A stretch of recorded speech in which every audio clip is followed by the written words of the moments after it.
We've got some awesome Bionicle MOCs to show you today on the Bionicle Inspiration Series, a show where we spotlight cool stuff to inspire you. And today we're going to focus on arm designs, so if you're building a Bionicle MOC currently and you're struggling to build the arm design, hopefully this can give you some inspiration. And stay tuned for a really cool MOC that's at the end of this episode. It's an entirely translucent Bionicle, which is pretty cool. But let's begin with the first one. This is by Ualbuilding, and this is Mangai Valor Incarnate. Well, I think that's the name of this MOC because on Instagram the description simply says Mangai Valor Incarnate, Krakon's Warden, Vanquisher of Valmy the Accuser, Brother of Rahag, Wisdom's Avatar. I don't know if those are all different titles for this dude, which one of those is specifically their name. It was a little hard to tell. But look, regardless of what the name is, this MOC is awesome. This cool infected trans orange design looks wonderful. The way they use these ribcage pieces which appeared on some Bionicle G2 sets, much like Coulter here, those pieces look like they're this virus that's infecting and spreading over the body, and the way they've been included is wonderful.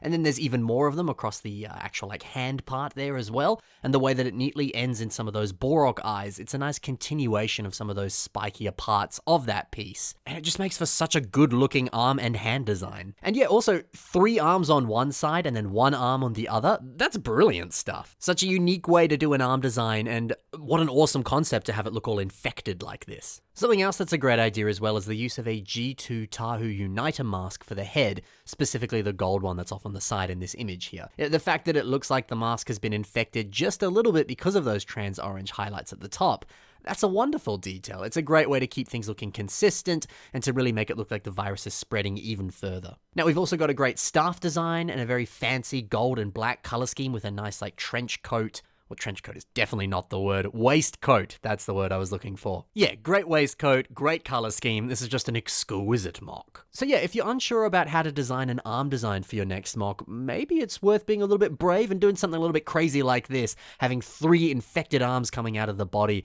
It certainly makes the MOC stand out from any other creation. Onoa and Boro Fusion MOC by Sapphire is Here is next, and yeah, you guessed it, this MOC is meant to be a fusion between your favorite and mine, Onoa Mata, and of course, a Borok. It's a winning combination, and it makes for a rather fun-looking MOC. Now, if we look at the back, you can see some elements of a Borok, and just some of the other ways that the armor has been done. It evokes the essence of a Borok, and it's just been beautifully integrated into Onoa's rough design, and they've taken concepts like the rough shape of the arm and kind of integrated that into this unique arm design. Now, this actual arm design here is using some of these friction joint pieces, these ones here. They came on a set much like Coulter, and they're often used on the top parts of arms or legs so that they're really sturdy and strong. But yeah, if you get a bunch of these together, you create a lovely lanky design like this, and you get such a great texture when you spam these pieces in this manner. I think this is such a great reminder that, one, if you do a lot of part spamming, just repeating a bunch of pieces, it's a pretty easy way to achieve a really nice look. So that's something to consider for your next arm design.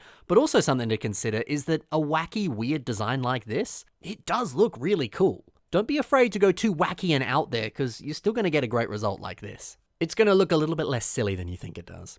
Now, for Pakaru by Pakaru Builds. How cool is this weapon? 3 big claws attached onto 2 huge shields? That alone is so imposing and impressive, but then the way that they've also... There are so many crows screaming outside. I don't know if you can hear that. I'll just stop talking so you can hear them. I apologize. They're just ruining my recording.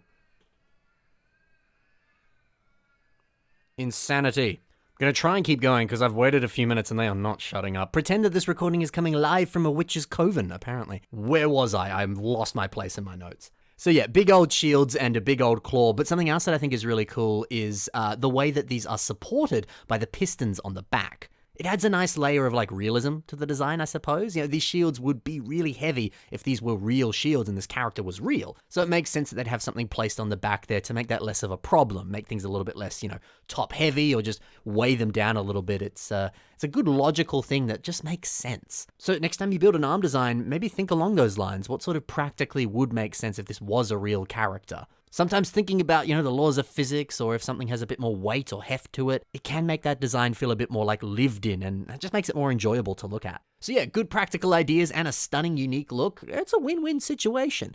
And something else that I love here is this arm design, ignoring the weapons, just the arms themselves. It looks cool, but it's, it's a fairly like stock standard arm design. But then you add some cool weapons onto the arms and now the limbs look just like 10,000 times cooler. So maybe your current mock, you're building it, you're not 100% happy with it. You're like, it needs something a little bit extra. Or maybe you're like, I don't know about this arm design, it's just a bit too simplistic, I wish I could do something a bit more complex. Well, maybe a good sort of happy medium is just to build a nice weapon around that arm, and you're gonna love it way more. A weapon can sometimes be the perfect thing to elevate a design and make it just more exciting. Although it is worth saying, this mock is still cool without those weapons. I do love how it looks, but you can't deny the weapon makes it look a lot cooler. Up next, we got a mock by Gigamesh Mocs, and he's built Reno, Tower of Iron. Now, how sick is this lower arm design? It's bulky, it's huge, it's blocky, it's got some nice greebles giving it a good mechanical edge. I think it's sick. To me, it almost reminds me of a construction digger, just with the vibe that it's got going on. Plus, I kind of picture that the fists would extend out and punch with a big amount of force behind them.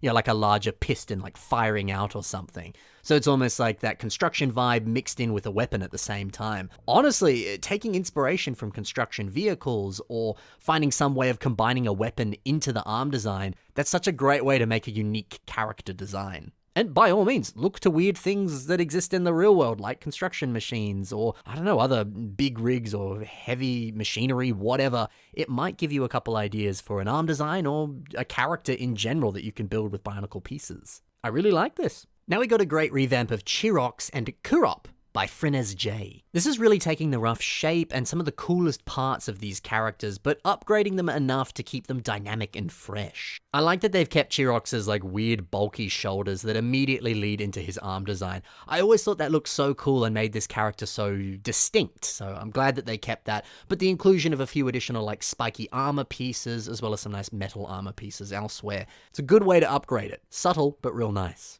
Also, how good did these blades look? Before they were just Chirox's hands, but now he actually has hands, but these blades are backwards. The energy of the blade facing backwards like that, it's just so interesting and visually pleasing, and it's very dynamic as well. It's a word I like to say, dynamic, but this is the definition of dynamic. I really think that's a great choice to invert it there and also add in those hands so he's got those posable talons. It's not all that complex of a thing to do, but man does it look good. And if we look at Kurup now, I like how they've added in some of these CCBS bone pieces that, again, we saw on Coulter. Why is Coulter coming up so much in this episode? Complete accident, but there you go. But yeah, the inclusion of that is a great way to keep this design like simplistic and slim, which was certainly the aesthetic that they were going for on this revamp, but also kind of what they were going for on the set as well. But yeah, the skeletal vibes of that, the creepy vibe of that, it's just so fitting and so perfect. Great way to introduce new stuff, but keep the same vibes going. I like that. I believe this is a canon character that was never actually given an image or any sort of visual representation. This is Gerbaz the Invisible Sword version 2 by Sky Jago 2022.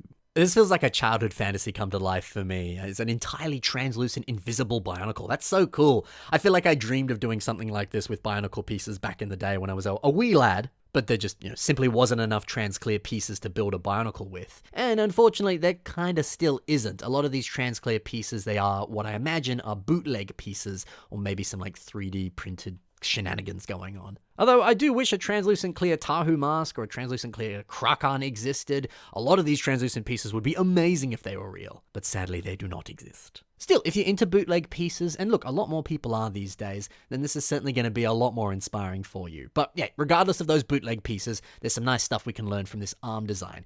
It is a little bit harder to see some of these details on this arm design because of the translucent coloration of these pieces, but the arm design is using mixel joints to help connect it to the upper arm. And that's just such a great reminder because mixel joints, they're the best. They're so posable, they're so strong, and the fact that they can actually link into either Technic pieces or system pieces, depending on the mixel joint that you're using, it's just perfect to help you build Bionicle creations. So, maybe you want to branch out and use a few more system pieces on your Bionicle creations, use mixel joints. It's a great way to do that. And mixel joints are decently common these days in a bunch of different LEGO sets, so super helpful and pretty decently common as well. Oh, and I love this photo here too, where he's showing that he's continued to work on this character as the years go by. Everyone grows as a builder as the years pass on, so it's nice to go back to an older character and reimagine it with everything you've learned over that time period. It's just nice to see, I like that. Good to see some progression in how they've grown. So there you go, that's it for some different arm designs, and hopefully you got a bit of inspiration there for arm designs, or maybe for other stuff as well. Be sure to check the links in the description below and see more from these very talented builders today. Also in the description below are links to my own social media, as well as the submission email. It's also on your screen right now. If you submit your mocks to that submission email, I'll do my best to feature them in an upcoming episode as best that I can. Thank you so much for watching, guys. Happy building, and bye for now.